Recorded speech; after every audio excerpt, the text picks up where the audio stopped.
Okay, now check it.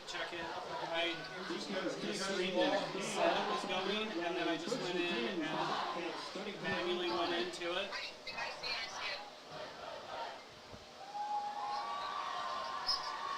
So, okay, Stream Deck is for sure not working. Okay. Probably because we keep pressing it on pressing yes, it. Yes. It's unsynced with OBS. Exactly. Live here, it's not live there. You gotta look at the OBS. Yep. Okay, so we're going now, yeah? Yep. Yeah. Okay. All right, okay, thanks, guys. All right, apologize for our technical difficulties trying to work on that. It's 4:20 left here in the first half. It's Salem Hills 14-7. We hope we're on the air. I think we are. Want to thank Kat back in studio and Rex all over it. Had some Gremlins first game, but they get from the 5 up to the 11, so it was actually 6, so 5-yard rush. Be second down, and another penalty comes out, and a lot of these penalties have started to come out. Skyview gave Salem Hills a first down via the penalty on that last drive, but then they got a sack by Bradley that forced a punt. So the 5 yards they just gained, they give right back, and it'll be second down and 10 back at the 6. 14-7, Salem Hills with the lead, 3:43 remaining. Shotgun for Clark, fakes the handoff, gets it to Guthrie, complete for the first down. Guthrie's been really the only bright spot offensively for the Bobcats. Sanders Stokes running hard as well. Yeah, I haven't got to see a lot of this game yet, John, but I feel like every time I'm looking up, Guthrie's making a nice play. He had the big touchdown play, if I'm not mistaken, and then that nice slant route there with an all-hands catch by Guthrie. Looking good. Jack Clark with a good ball. Yeah, I've said it before, and I'll keep saying it. Guthrie has, I think, the best hands in the region as far as a receiver goes. So on that run, nothing doing for the Bobcats. They'll lose yardage from their own 18. Stokes got stacked up, but he ran into number 99, Travis Larson, the senior defensive tackle, and Larson is not getting back up right away. Yeah, and their trainer is slow to get out there, or that's their head coach. Skyview's trainer's out there, but so a 2-yard loss for the Bobcats.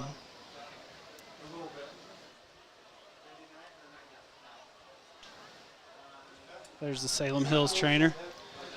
They finally got out there.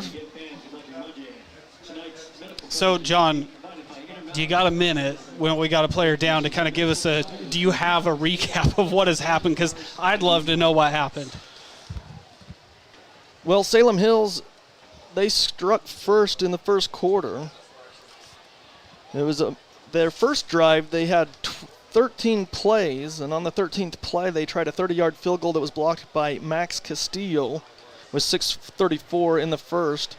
Skyview couldn't capitalize there and had to punt it away. Salem Hills, the next possession, started from the Skyview 29, and then they had a couple of first downs. Then they got a 4-yard TD rush with 2:27 in the first quarter, and the Salem Hills struck first 7-0. But on the next possession, Skyview on their own 20, still in the first quarter, had a 13-yard pass to Guthrie for a first down, then a couple incompletions, then a 27-yard pass to Guthrie for a first down, 1-yard rush by Stokes, and then there was the big play down the sideline, I guess it was the middle of the field, 37-yard TD to Guthrie as he was all alone. He got past the defender one-on-one, and he tied it up with 24 seconds in the first quarter, and it was 7-7.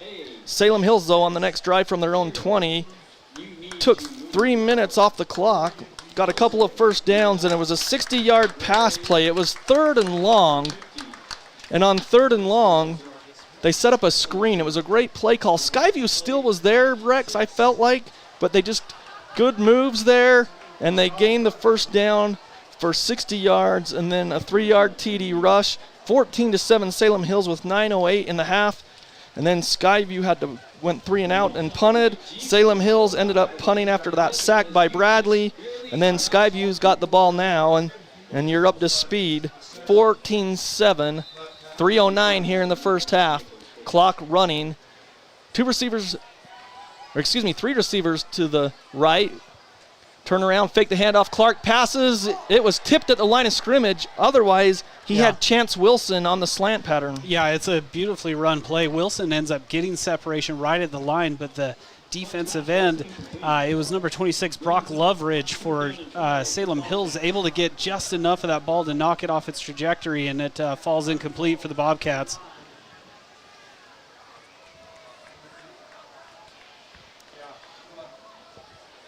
So 3rd and long for the Bobcats from their own 16-yard line.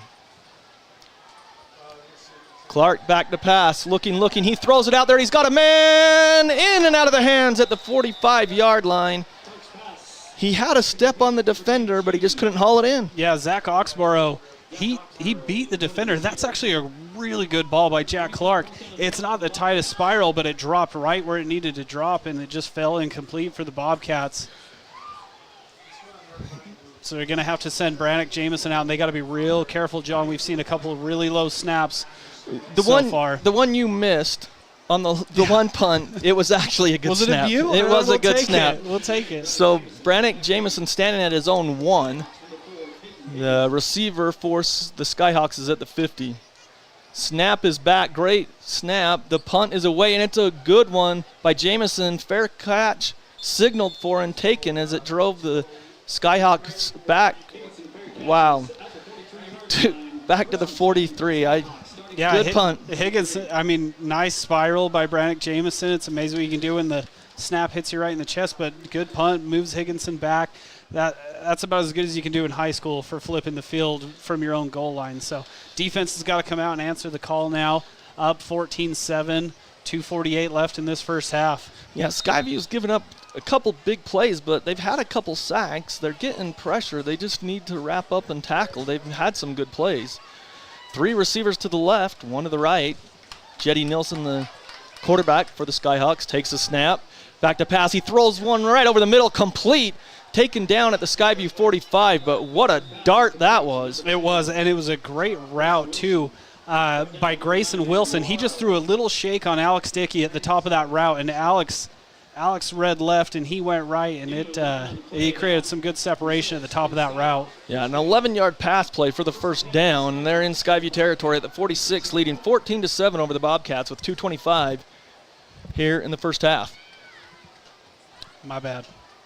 What? I think I called that 14-7 Bobcats. Oh, well, you did miss most of the game. 3 receivers to the left, 1 to the right for Nilsson, running back in the backfield. Takes the snap, back to pass, blitz on. He throws it to the running back out of the backfield, and he's popped, but he has about 11 or 12 yards on that one.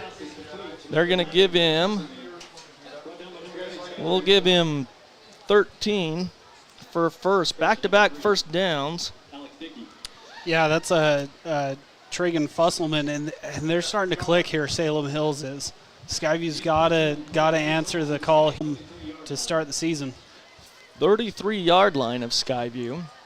Clock stopped at 2:01 because he was popped out of bounds. As the shadows start to come over the field, at least the south portion of the field. Nilsson, 3 receivers to the left, 1 to the right. Back to pass again. Blitz up the middle. He's going to tuck it and run, and he's not going to get to the line of scrimmage, and he's pushed back. He probably lost a yard. Wow. I'm going to say Keegan Mountcastle was the first defender there for Skyview. Give him a sack on the stat sheet. That was a nice play. I'll tell you what. You usually get forward momentum, but the officials mark him back. I mean, Rex, I'm sorry, but he got back to the line of scrimmage or maybe 1 yard shy. He didn't. Yeah. Anyways, it's a big loss there of 4 or 5 yards. I get a feeling these aren't your favorite officials, John. Well, they just Second aren't favorite, right. Maybe.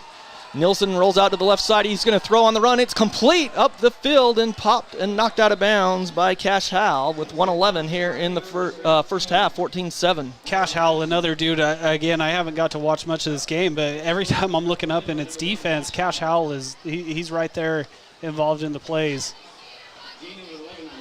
11-yard gain. It'll bring up a 3rd down. at the 29 of Skyview, and it's 14-7 Salem Hills with 1:11. And I'll be honest, with a 14-7 lead, you're probably going to take 2 plays here. If you don't get the first down here on 3rd and 6, you'd probably go for it with the lead, I would guess. Salem Hills, Nilsson, he's got the snap, he's back to pass, he's launching it for the end zone, and it is an incomplete. Great defense by Dickey that time. Almost picked it off. The wide receiver had to knock it down. Yeah, it was kind of like they switched roles mid-air there. And Dickey, great play. There's some hand fighting down there. I actually really like that they let that fighting go downfield, and falls incomplete. And now a timeout for the Skyhawks as they're going to think this over. So with 1:05, it's 14-7, Skyhawks lead.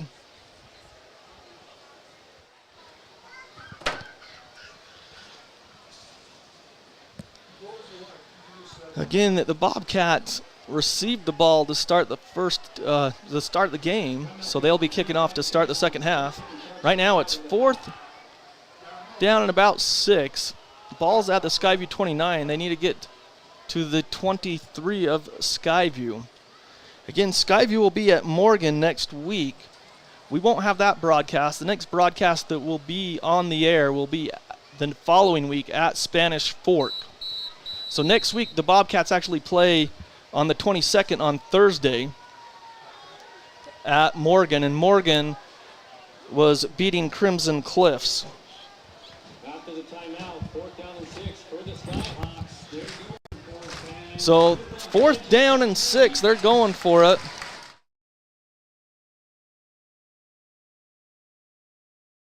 Left hash, the short side of the field on the east. That Nilsson, the hard count, and a false start, I believe. Gosh.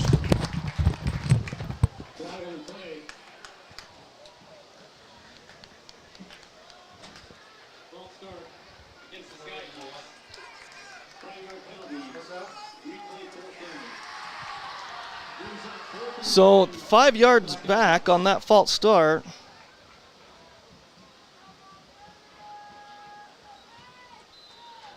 So it knocks him back to 4th and 11 now. Ball is placed at the 34-yard line of Skyview with 1:05. They're at Skyview's 34. 4th in shotgun, takes the snap. He's back to Zahn. He throws, it's picked off to the 30, 25, 40, and he's bumped out of bounds. It was Lillywhite, the senior, with the interception, and he ran it back to midfield in defense.